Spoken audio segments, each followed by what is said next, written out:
കഴിഞ്ഞ 35 ദിവസമായി ഡൽഹി ജന്തർ മന്ദറിൽ പാറ്റകളുടെ വലിയ സമരമായിരുന്നു. ആ സമരം ഇതാ വിജയം കണ്ടിരിക്കുകയാണ്. പാറ്റകൾ മുന്നോട്ട് വെച്ച വിദ്യാഭ്യാസ മന്ത്രി ധർമ്മേന്ദ്ര പ്രധാന്റെ രാജി ഒടുവിൽ കേന്ദ്ര സർക്കാർ അംഗീകരിച്ചിരിക്കുകയാണ്. ഈ കഴിഞ്ഞ ദിവസങ്ങളിൽ, അതായത് ഈ കഴിഞ്ഞ 35 ദിവസവും ഞങ്ങളുടെ മുഴുവൻ ടീമും ഡൽഹിയിലെ ജന്തർ മന്ദറിൽ തന്നെയായിരുന്നു മുഴുവൻ സമയവും ഉണ്ടായിരുന്നത്. എന്നോടൊപ്പം ബ്യൂറോ ചീഫ് ഡി ധനസുമോദ് ഉണ്ട്, തുടങ്ങി ഞങ്ങളുടെ ക്യാമറ ടീമുണ്ട്, റിപ്പോർട്ടർമാരുണ്ട്, എല്ലാവരും ഇപ്പോൾ ഒരുമിച്ച് കൂടിയിരിക്കുകയാണ്. സുമോദ്, ഒരു വിജയം കണ്ടിരിക്കുന്നു. ധർമ്മേന്ദ്ര പ്രധാന്റെ കന്നിയിൽ അവസാനം പാറ്റ വീണിരിക്കുന്നു. എന്താണ് ഈ അവസരത്തിൽ? അതെ, പാർട്ടികൾ നടത്തിയൊരു വിപ്ലവത്തിന്റെ ഇരയായി അവസാനം ധർമ്മേന്ദ്ര പ്രധാൻ തന്നെ ഒഴിഞ്ഞിരിക്കുകയാണ്.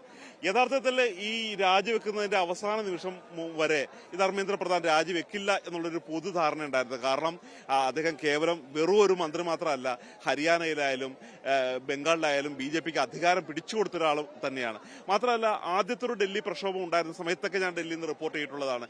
ഈ ഡൽഹിയിലെ ഇന്ത്യ ഗേറ്റ് മുതൽ രാഷ്ട്രപതി ഭവൻ വരെ ആൾക്കാർ തള്ളിക്കയറുമ്പോൾ അവരുടെ ഒരു മൊത്തത്തിലുള്ള രീതി എന്ന് പറഞ്ഞാൽ ആദ്യം ഈ മെട്രോ സ്റ്റേഷനിൽ അടക്കുക എന്നുള്ളത് തന്നെയാണ്.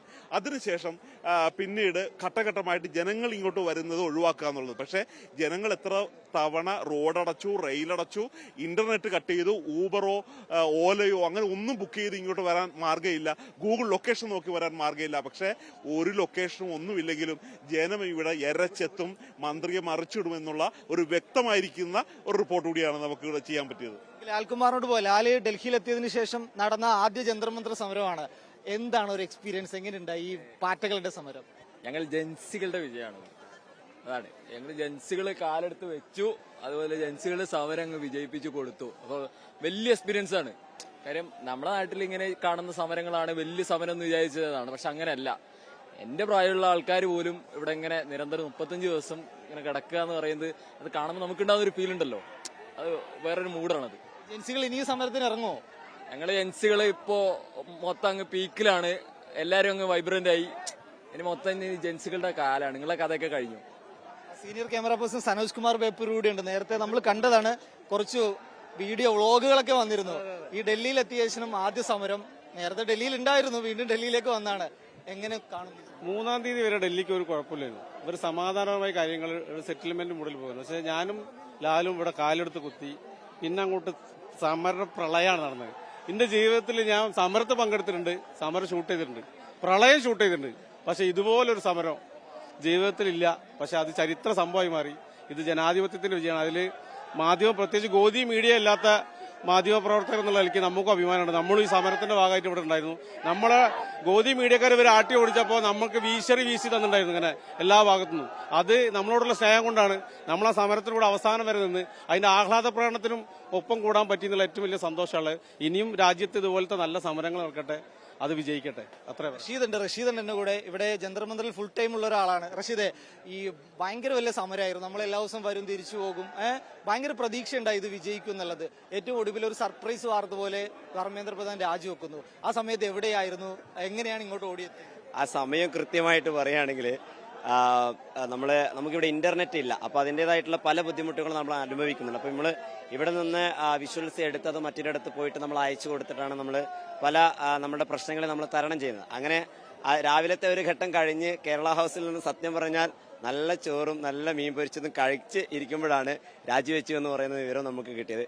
പിന്നെ നമുക്ക് ആ ചോറ് പോലും മര്യാദക്ക് കഴിക്കാൻ പറ്റിയില്ല. കാരണം അതാണ് ഏറ്റവും പ്രധാനപ്പെട്ടത്. ഉടനെ തന്നെ നമ്മൾ ഇങ്ങോട്ടേക്ക് ഓടി വന്നു എന്നുള്ള ഈ ഒരു സമരം എന്ന് പറയുന്നത് പല ആളുകൾക്കും പല അനുഭവങ്ങളാണ്. എന്നെ സംബന്ധിച്ചിടത്തോളം എനിക്ക് ആദ്യം ഓർമ്മ വരുന്നത് രാഹുൽ ഗാന്ധി നടത്തിയ പ്രതിഷേധം ഉണ്ടായിരുന്നു പ്രധാനമന്ത്രിയുടെ വസതിയിൽ വെച്ച്. രാജ്യം തന്നെ ഞെട്ടിപ്പോയ പ്രതിഷേധമായിരുന്നു. അന്ന് നല്ല അടി കിട്ടി പോലീസിന്റെ അടുത്ത് എന്നുള്ളതാണ്. പക്ഷെ അതിനെയൊക്കെ തരണം ചെയ്ത് എല്ലാ സമയവും നമ്മളിവിടെ ഉണ്ടായിരുന്നു.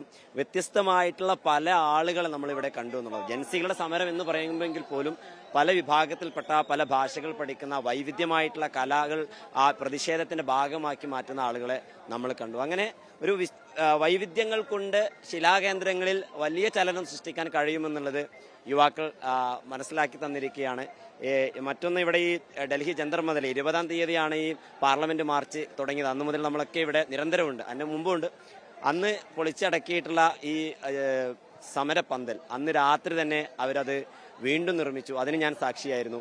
ഇന്ന് ആ സമരപ്പന്തൽ പൊളിക്കുന്നത് രാജ്യം കണ്ട ഏറ്റവും വലിയ പോരാട്ടത്തിന്റെ വീര്യത്തോടു കൂടിയാണ്. അപ്പം അങ്ങനെ നല്ല അനുഭവങ്ങളുണ്ട്. എല്ലാ ഈ ഒരു സമരത്തിന്റെ ഭാഗമാകാൻ നമ്മളും മനസ്സുകൊണ്ടും ആഗ്രഹിച്ചിരുന്നു. അങ്ങനെ എല്ലാം കൊണ്ടും ഐക്യപ്പെട്ടുള്ള ഒരു സമരം അത് വിജയിച്ചിരിക്കുന്നു. അതിൽ നമുക്ക് സന്തോഷമുണ്ട്. ഇതിന്റെ ഭാഗമാകാൻ കഴിഞ്ഞതിലും നമുക്ക് സന്തോഷം. ശരി, രണ്ട് അടി കിട്ടിയാലും സമരം വിജയിച്ചിട്ടുണ്ട്. ഓക്കെ, ഇനി അമലുണ്ട് എന്റെ കൂടെ. അമലും ഇതിന്റെ വിഷ്വൽ എടുക്കാൻ വേണ്ടി മുന്നിൽ നിന്ന ഒരാളാണ്, ഫുൾ ടൈം ഉണ്ടായിരുന്ന ഒരാളാണ്. അമൽ, എന്താണ് ഇവിടെ കണ്ട ഒരു കാഴ്ച, ഇവിടുത്തെ ഈ വിദ്യാർത്ഥികളുടെ ഒരു പ്രതിഷേധം, അത് ക്യാമറയിൽ എങ്ങനെയാണ് ഒരു പകർത്താൻ സാധിച്ചത്? എന്റെ എക്സ്പീരിയൻസ് എന്ന് പറഞ്ഞാൽ ഞാൻ വന്നതിന്റെ പിറ്റേ ദിവസമാണ് ഇവിടെ സമരം തുടങ്ങുന്നത്. എല്ലാവരും പറഞ്ഞു നിന്റെ ഐശ്വര്യമാണ് ഈ സമരം എന്ന്. പിന്നെ സന്തോഷമുണ്ട് ഇത്രയും പെട്ടെന്ന് ഈ സമരം തീരാൻ പറ്റിയത്. ഒരിക്കലും പ്രതീക്ഷയില്ല ഇത്രയും നീണ്ടുപോകുന്നു, ഈ സമരം നീണ്ടുപോകുന്ന പ്രതീക്ഷയില്ല. പിന്നെ എല്ലാ വിഷ്വൽസും ക്യാപ്ചർ ചെയ്യാൻ പറ്റി എന്നൊരു ഇതും കൂടെ ഉണ്ട്. അമല് എപ്പോഴും അലേർട്ടായിരുന്നു, എല്ലാവരും അലേർട്ടായിരുന്നു. ഇന്ന് എക്സ്ക്ലൂസീവ് ആയിട്ട് നമുക്ക് മാത്രം കിട്ടിയിട്ടുള്ള വിഷ്വൽസിന്റെ അത് ചിത്രീകരിച്ചത് നമ്മളെ അമലായിരുന്നു എന്നുള്ളതാണ്. അതിന് പ്രത്യേക അഭിനന്ദനം നമ്മൾ കൊടുക്കണം. ഫുൾ ടൈം നമ്മുടെ കൂടെ ഉണ്ടായിരുന്നു. സാധാരണഗതിയിൽ നമ്മൾ ഇങ്ങോട്ടേക്ക് വന്നു കഴിഞ്ഞാൽ പലപ്പോഴും നമ്മൾ ഇങ്ങനെ തെറ്റിപ്പോവാറുണ്ട്. അതായത് ക്യാമറമാൻ ഒരു സ്ഥലത്തായിരിക്കും, റിപ്പോർട്ടർ വേറെ സ്ഥലത്തായിരിക്കും. പക്ഷേ അമല എല്ലായ്പ്പോഴും നമ്മുടെ കൂടെ ഉണ്ടായിരുന്നു. അതുകൊണ്ട് തന്നെ നമുക്ക് പല ദൃശ്യങ്ങളും എക്സ്ക്ലൂസീവായിട്ട് ജനങ്ങളിലേക്ക് എത്തിക്കാൻ പറ്റി. ഈ നേരത്തെ നമ്മൾ പറഞ്ഞ പോലെ ഇന്റർനെറ്റ് നിരോധിച്ചത് കൊണ്ട് ഇവിടെ നടക്കുന്ന ഒന്നും പുറത്തോട്ട് പോവില്ല എന്നുള്ളത് കേന്ദ്രം തെറ്റിദ്ധരിച്ചു. പക്ഷെ അത് ഇത്തരത്തിലുള്ള ക്യാമറമാരെ കൊണ്ട് അത് സാധിച്ചു എന്നുള്ളതാണ്. ശരി, ഇനിയിപ്പോ എന്റെ കൂടെ ഏറ്റവും പ്രധാനപ്പെട്ട ഒരാളുണ്ട്. ഹരി മുണ്ടൂരാണ്, ഞങ്ങളുടെ ക്യാമറ ചീഫാണ്. ഈ ദൃശ്യങ്ങളൊക്കെ കൃത്യമായിട്ട് എടുത്ത് ആൾക്കാരെ കാണിക്കാൻ പറ്റുമോ? എങ്ങനെയുണ്ടായി? പറ്റി എല്ലാവരും നല്ല രീതിയിൽ, അമലും സനോജും ഇമ്രാനും എല്ലാവരും ഈ സമരം തുടങ്ങിയതിന്റെ അന്ന് മുതൽ കൊണ്ട് എന്താ വെച്ചാൽ ഈ CJP-ക്കാർക്ക് നമ്മള്, അതായത് മീഡിയ വണ്ണുകാർ വെച്ചാൽ മൈക്ക് കണ്ടു കഴിഞ്ഞാൽ തന്നെ അവർക്കൊരു എന്താ പറയാ, മീഡിയ വണ്ണുകാർ ഓക്കെ ഇത് കേരളത്തിൽ നിന്നാണ് നമ്മളെ സപ്പോർട്ട് ചെയ്യുന്ന ഒരു നമുക്ക് സപ്പോർട്ട് ചെയ്യുന്ന വാർത്തയെ കൊടുക്കും, ഗോദി മീഡിയ അല്ല എന്നുള്ള ആ ഒരു ലൈൻ ആയതുകൊണ്ട് പ്രശ്നമല്ല. നമുക്ക് എല്ലാ സമയത്തും ഏത് സ്ഥലത്തും എവിടെ കയറിയും സുഖമായിട്ട് ഷൂട്ട് ചെയ്യാം. ഒരു ചോദ്യം പോലും നമ്മളോട് ചോദിക്കില്ലായിരുന്നു. എന്താ പറയുക, വളരെ നന്നായിട്ട് തന്നെയാണ് കൂടെ ഉണ്ടായിരുന്ന എല്ലാവരും, റിപ്പോർട്ടർമാരും അതെ, ക്യാമറയിൽ ഉണ്ടായിരുന്ന എല്ലാ ആൾക്കാരും വളരെ നല്ല രീതിയിൽ തന്നെ ചെയ്ത്.